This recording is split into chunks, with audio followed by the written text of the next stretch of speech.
Hello Zimbabwe, this is Freeman again. Numbers don't lie, comrades. This government is on its knees. Numbers show that they are dead and they are going to sink. Comrades, they are not going to make payroll for the army and the police in the next 2 months. That's what the numbers are saying. From January to April, this government, through Zimra, they managed to raise $760 million from tax and duty.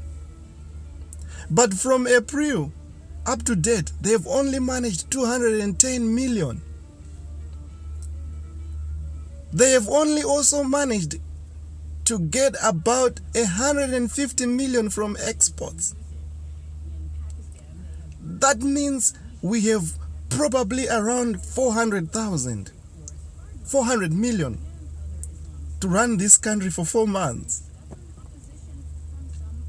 Now think about it. We have 40,000 army personnel. We have 39,000 police, 5,000 green bombers, 4,000 CIOs. Multiply that by $300 on average, which is their salary in 1 month. Then multiply that with 4 months. You will see that the government has sunk.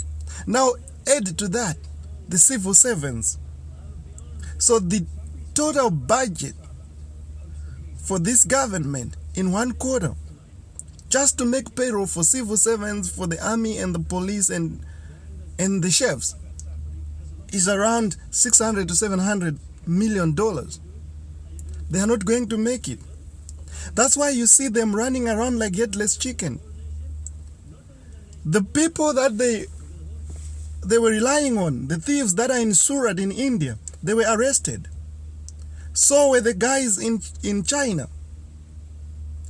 The Chinese guys they were working with in the Diamond Syndicate, they were arrested.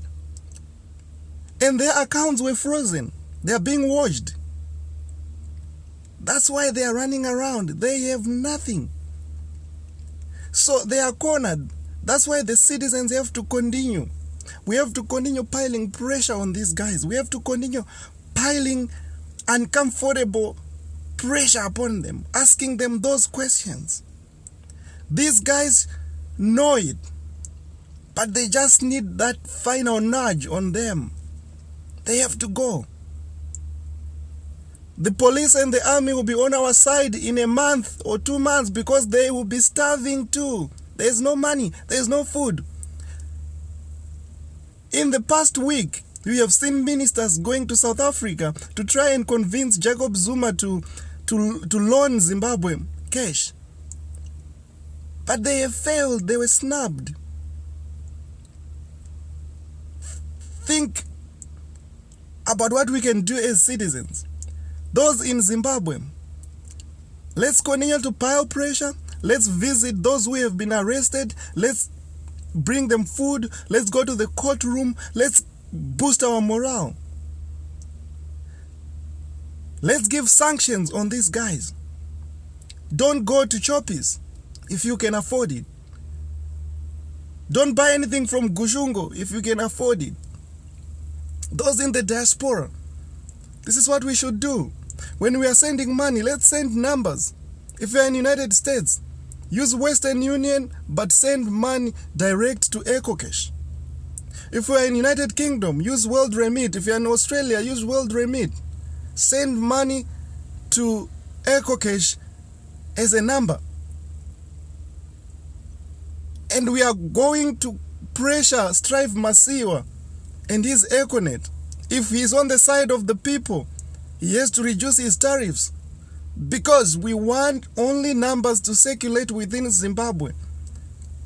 Those numbers will not end up in the hands of Mugabe. But if we send liquid cash, it will end up in the hands of Mugabe. And he will use that to coerce people. But right now he has nothing. That's why the war veterans are turning against him. The next is the army and the police. They will be talking soon. But let's continue. This is the army for Zimbabweans. This is the police for Zimbabweans. They are not for Mugabe. And they need to know that. Let's put on the pressure. Let's work together. Let's reclaim our country. Thank you.